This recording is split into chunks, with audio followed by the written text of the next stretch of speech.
Hello and welcome to the Blue Shadow Podcast. My name is Joey, I am Dan. and today we're very excited to look at some of our favorite Star Wars actors in non-Star Wars roles. This is an idea that Dan came up with that was really, really fun because we spend a lot of time talking about Star Wars, but I don't know about you, Dan. I often get super excited when I see a Star Wars actor in another movie or TV show. How about you? I do too. And for me, sometimes it's flipped.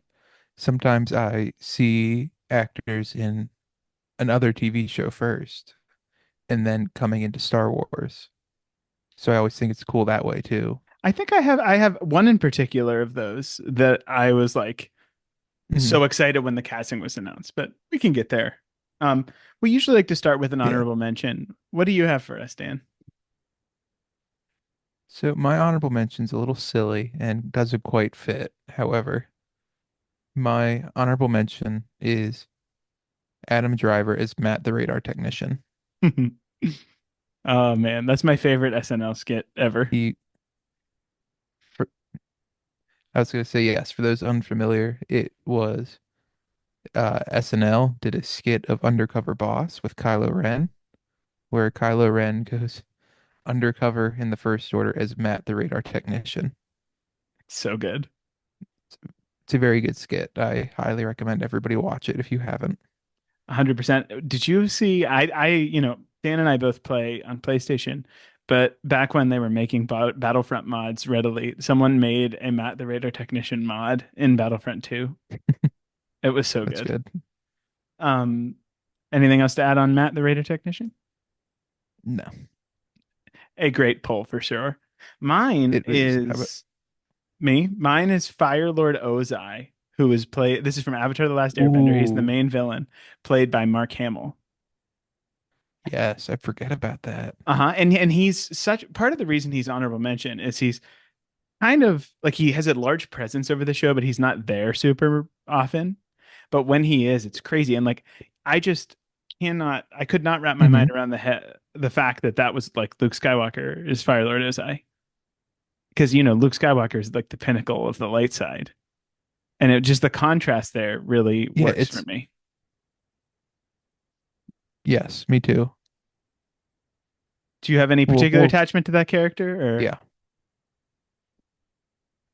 So during my first watch, I didn't realize that it was Mark Hamill until the credits, I mean, and I'm and like, that's part of his once I talent heard there. it and I saw him, like, hmm. He really is able to transform his voice, But yeah, but he he is. it's awesome.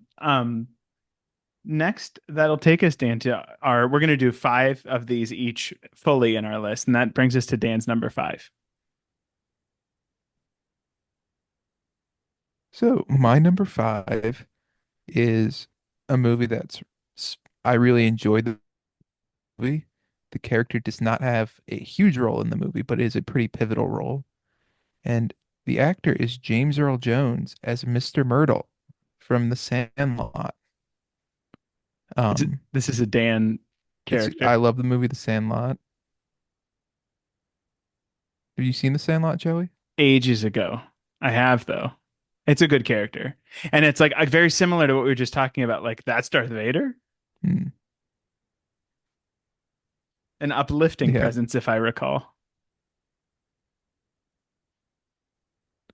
Yes. Hero at the end. Very much unlike Darth Vader. Well, maybe like Darth Vader in a way. Yeah. See, the story wouldn't be resolved without James Earl Jones doing a good deed, That's a parallel for you, isn't it? much like the end of Star Wars. The end of the original trilogy. Um, you all good with Mr. Myrtle? Yes, I am. Oh, Sorry, I didn't have more to add on that. It's been ages since I've seen The Sandlot. But yes. I can say for certain, no, just knowing the two of us and having seen the list, our lists are very different. And I can say for certain that Dan knows this character that I'm about to say, but Dan has absolutely no personal attachment to this character. My number five character is played by Clancy Brown, who is Ryder Rosati in Rebels, who's Savage Opress in the Clone Wars, among many other characters. And his role is my favorite outside of Star Wars is Mr. Oh my Krabs from goodness. SpongeBob. Yes. I was a SpongeBob kid through and through the entire way. Yes. Daniel was not. I I was not yes, I was not allowed to watch SpongeBob growing up. I was one of those people. That's why he's And normal. Jo- Joey, hi, I'm normal. Joey always feels the need to remind me that I missed out on crucial childhood experiences. He did. They didn't watch SpongeBob. I said that whenever Dan has kids, I'm going to buy the full box set for him to immediately throw away.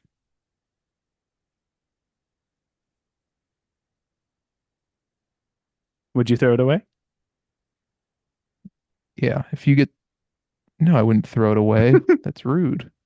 You'd put it in a drawer, never to be seen again. Be like a coffee table book. Oh my God. It'd be put in. I mean, No, they might this will not be even my have excuse to DVDs. it'll be my excuse to watch it. Oh, see, that's the one right there.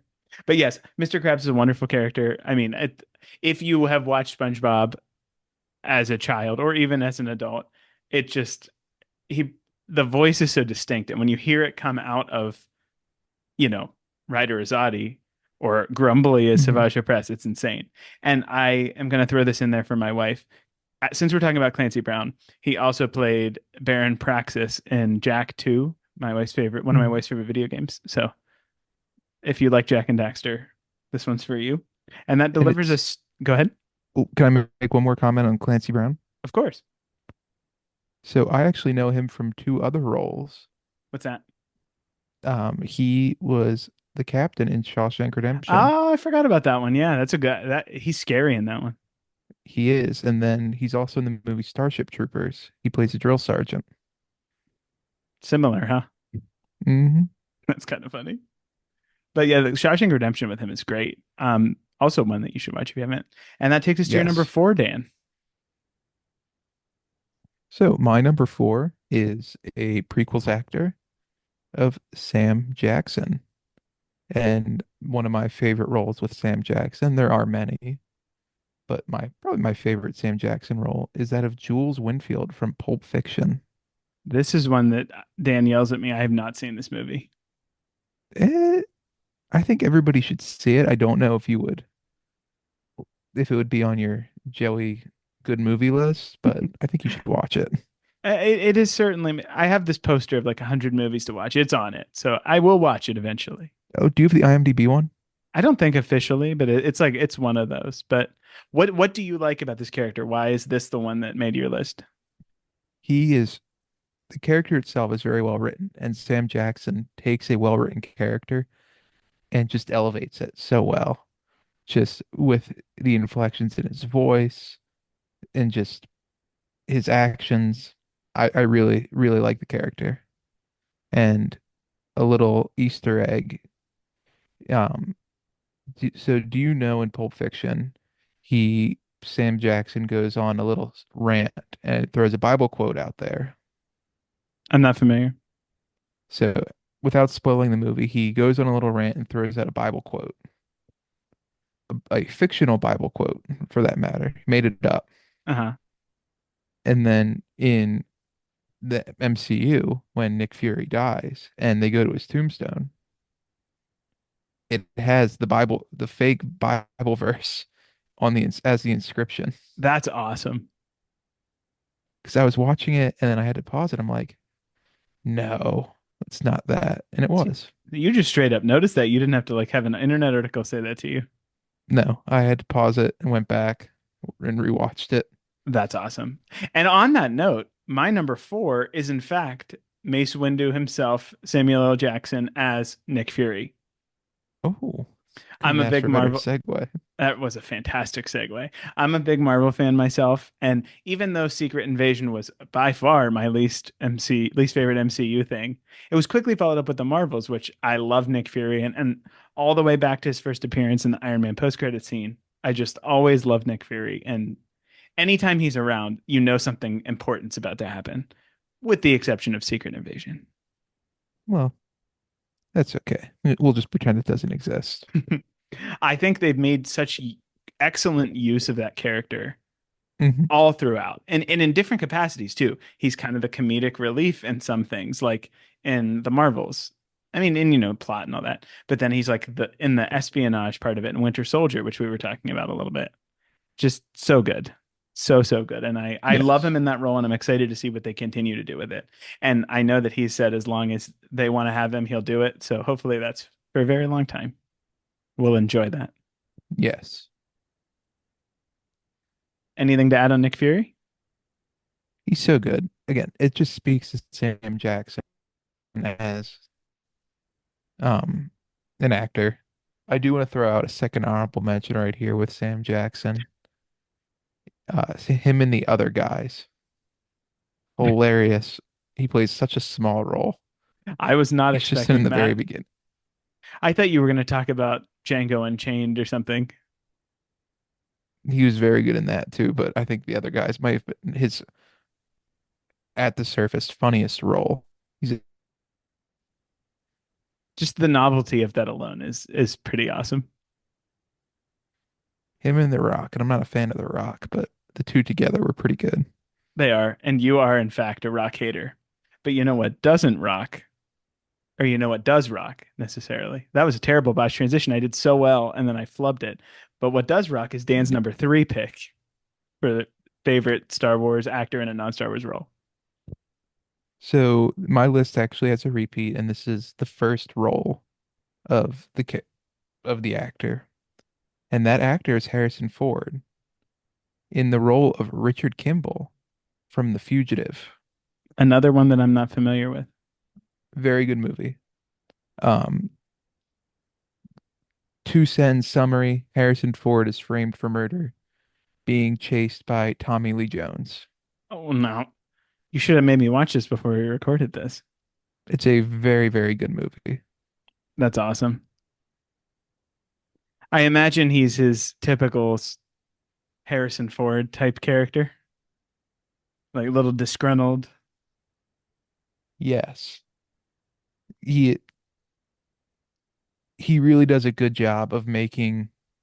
So the movie is classified as a thriller, and again, the story is following this cat and mouse game, which, if you've heard me speak, I really love those type of movies and shows. Mhm. So works out so well. I love Harrison Ford in that role, and if you haven't seen it, you should watch it very, very quickly. I'm gonna have to add that to my list. Can I throw another Harrison Ford movie that I love out? Yes. Air Force One. Have you ever seen that one? Oh, have I ever seen that one? That's a good one too. William H. Macy is the pilot. It's such a good movie. The premise there being that I almost said Han Solo, that Harrison Ford is the president and that someone's trying to kill him on Air Force One. The whole movie takes place on that. And very much so in the same vein of the thriller, kind of like a little bit of cat and mouse throughout it. Honestly, a lot actually. But he is not just the Hmm. president, he's also an action hero. It's really awesome. It is. It's that's a great movie. It's a little I cheesy, but it's good. It is cheesy, but it's no cheesier than Steven Seagal movies. Very true. Anything else So on The Fugitive? no, I'm excited to hear your number three. Now, this one is I was telling my wife what we were doing, and she was like, "Oh, this character." And I was like, "Well, darn it, I have to rewrite my list because I forgot about this." But I think it all shook out how it should. And at number three, I have Giancarlo Esposito as Gus Fring from Breaking Bad Oh, that's a good one. slash Better Call Saul, but I haven't watched Better Call Saul yet. I if you've heard me talk about Breaking Bad at all before, I don't think I really have on the air. So I guess you, Dan, are the only one that has. My wife made me, or was like, let's watch this. It's really good. I love it. And I was like, okay, sure, I'll watch it. And I hated the first season, and I was dreading going into the second season. And I was like, okay, sure, whatever, we'll push through it. There must be something here. And as soon as Gus Fring came into the picture, I was locked in laser focus.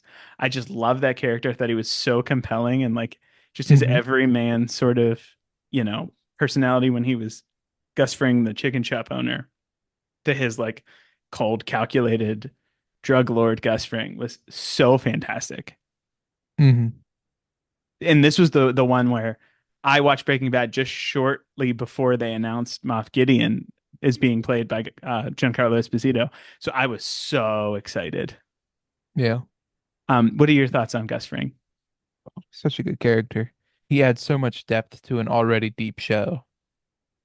And like you said, the switch that he's able to pull off from, like you said, the chicken store manager to criminal underlord. So good. If I you don't know what like if people didn't know what we were talking about, we sound like lunatics. we I mean we sound like lunatics regardless. That's true. Man, now I want to rewatch that. I should probably watch I Better Call Saul before I do that. Breaking Bad is an emotional journey that I don't think I'm ready for right now. mean, I think they're both going to be emotional journeys. Excuse me. They're both going to be emotional journeys. You just have to pick which one you want to go on first. Maybe I'll just watch Parks and Rec again. Are you going to get the Fisher Price Little People? I kind of want to. If you don't know what we're talking about, they for some unknown reason made Walter White and Jesse Pinkman little Fisher Price little people figures. It's so strange. But like you said, I kind of want it. It certainly is a novelty, and I mean, you guess you can give your children the cutest little meth dealer. I guess not dealer, meth cook.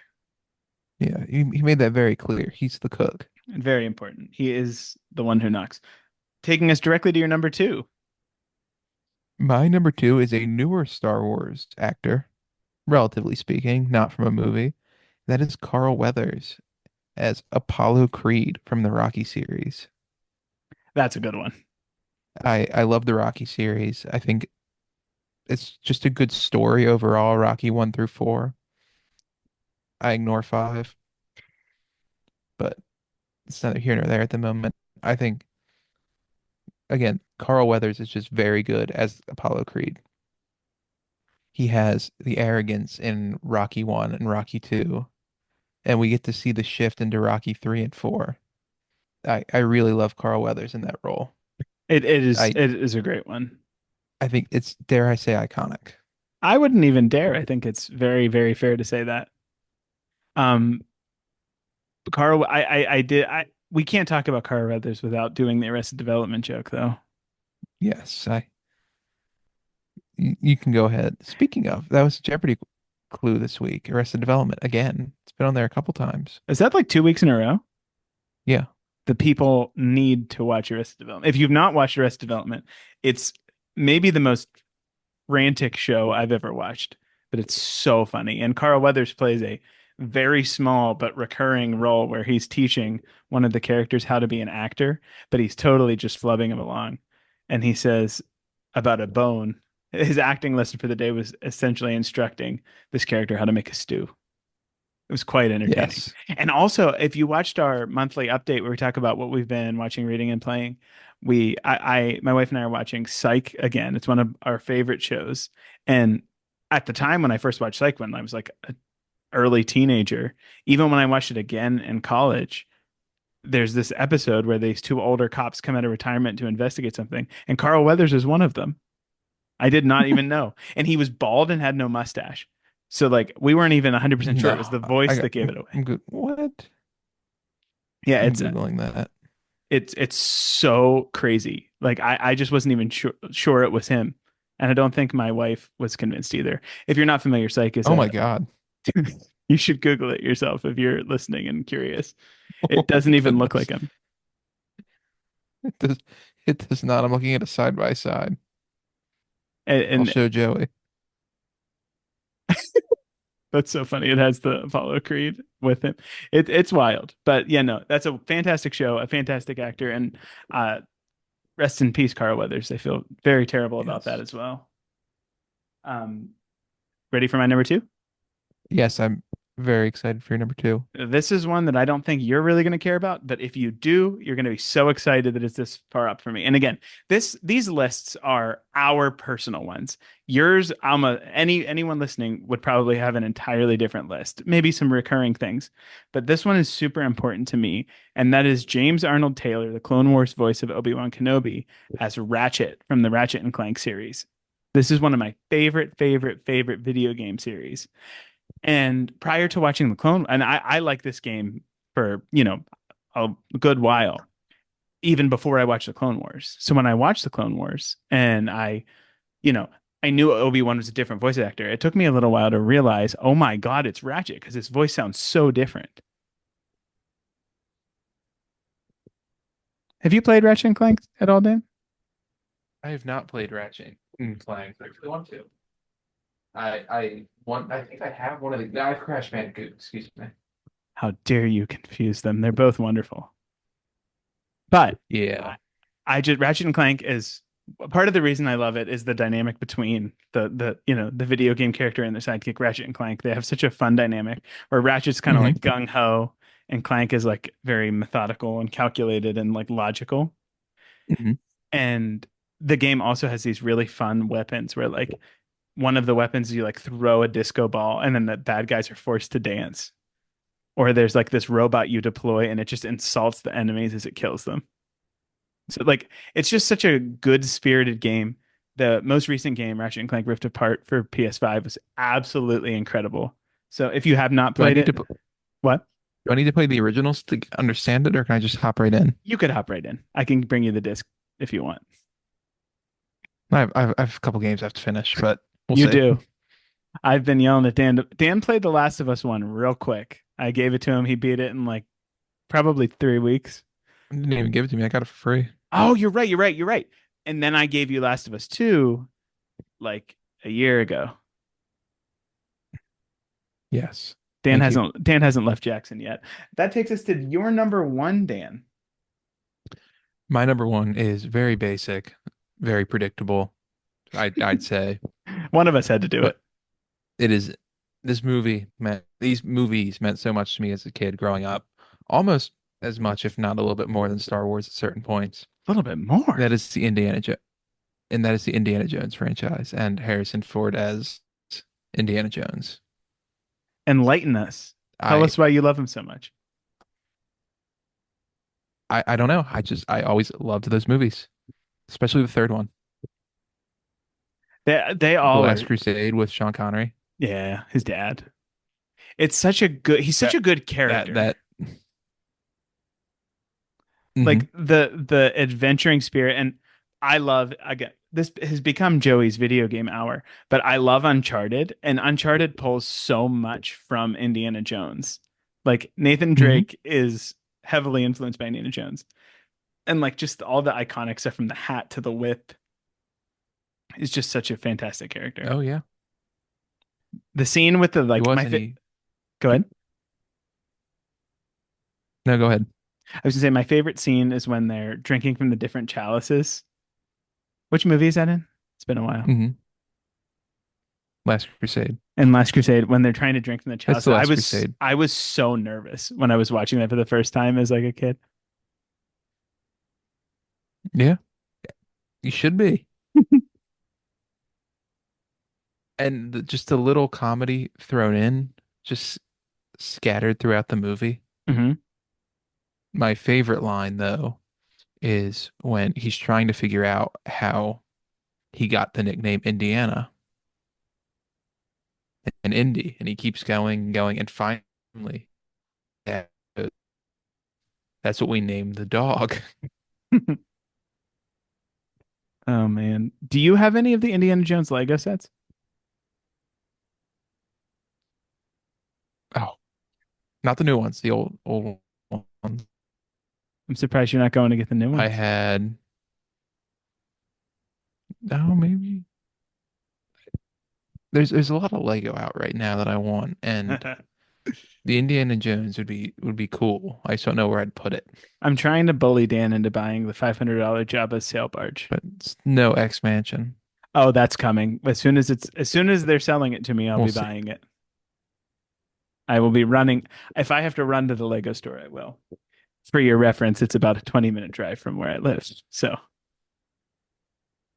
Across two rivers. across two rivers. Anything else to add about Indy? I could go on all day. Last thing, when if you guys have been listening to us for a little bit, you know that excuse me, Joey and I got to see John Williams in concert, Yeah. and he had the orchestra play the Indiana Jones theme song. It And I it know, Joey, you kicked. said you teared up when you heard Ray's song, Ray's theme. That's the closest I got. It was there was something like the event that we had went to, it was in December of 2023. It was to celebrate the birthday of a violinist. I wish I could remember her name, but everything was kind of She was like very good. she was, but everything was kind of, even Ray's theme was kind of modulated to put a focus on the violin. And she left the stage to take a little break. And that's when like they would play like the Imperial March or the Indiana Jones theme, and it would like kick compared to the stuff that was more toned down for the violin. So that was like I felt like I got the adrenaline pumping just listening to it. Me too. Our anytime we talk about it, we plug. If you can see John Williams, please do. It's an absolute treat. Or the movies in concert, That was also also a treat. incredibly fun. We just saw The Force Awakens. It was wonderful. It was. Ready for my number one? I I think I know your number one, but You let's hear it. you definitely do, and it is a repeat. So Dan had a repeat with Harrison Ford. I have a repeat with another original trilogy character, and that is Mark Hamill. And this particularly for me is Mark Hamill as the Joker. And for me, my experience with him is primarily from the Arkham video games. I know he also voiced the Joker in Batman the Animated Series even before he did those, but my attachment to this comes particularly through the Arkham games. And I was absolutely obsessed with Arkham Asylum, the first one, and Arkham City, the second one, when they came out. I would just play them over and over and over again. And I remember it was the first time through, I did not know that Mark Hamill was the Joker because how could you? Like, do you know what his voice sounds like, Dan, when he does a Joker? Yes, I've played Arkham Asylum. Oh, it's Yeah, and I've seen him just, in the animated show. oh, it's so different from his own voice. And then when you see the videos of him doing it, he like really like changes his mannerisms in his face. And it just shows what a talented voice actor he is. And like he adds, especially in the Arkham games, for me, like it adds this like sense of like nuance and tragedy, the way the story goes with him, that just like Hmm. the interactions between him and Kevin Conroy, who played Batman, you can just tell that they were just riffing on one another as Batman and the Joker. And this is not only my favorite Star Wars actor appearance, it is my favorite iteration of the Joker, which I think is a hot take. But I That just is absolutely love Mark Hamill in this role. Yes, as you should. He was very good. And I don't think it's as hot of a take as you think it is. Okay, good. If I start talking about my thoughts on the Christopher Nolan trilogy, that's when it becomes a hot take. But we don't need to do that today. Now, I'm curious. You want me to say it? no, we can discuss this off air. Okay, we'll talk about it later. Anything else to add on this list? Anyone that's just kind of flooding into your mind? Ooh, not at the moment, but I know the second we stop recording, I'm going to be, of course, why didn't I say? We'll have to do the addendum. I was just going to say, keep an eye out on Twitter and Instagram for on our third, fourth, fifth honorable mentions that come to us just a little too late. I mentioned I was sharing the idea for this episode with my wife. She said, "Oh, what about this character?" And I was like, "It's a shame that movie was so bad." She went, "You should do your least favorites next." So maybe keep an eye out for that in the future. Yeah. I know who's topping it. Do you have anything else to add before we wrap up, Dan? We want to hear from you. What are your favorite not Star Wars actors and non-Star Wars roles? Do you agree with our list? Disagree with our list? I'm Um, 100% certain that you definitely have other things that are not on either of our lists, and we would absolutely love to hear it. yes. All right. With that, thank you so much for listening. We really appreciate your time. Please consider giving us a review or subscription on the podcast platform of your choice or on YouTube. And please consider giving us a follow on Twitter or X at Blue Shadow Pod or on Instagram at Blue Shadow Podcast. With that, we thank you once again for your time for listening. We hope you enjoyed, and we will see you next time. See you next time. Thank you.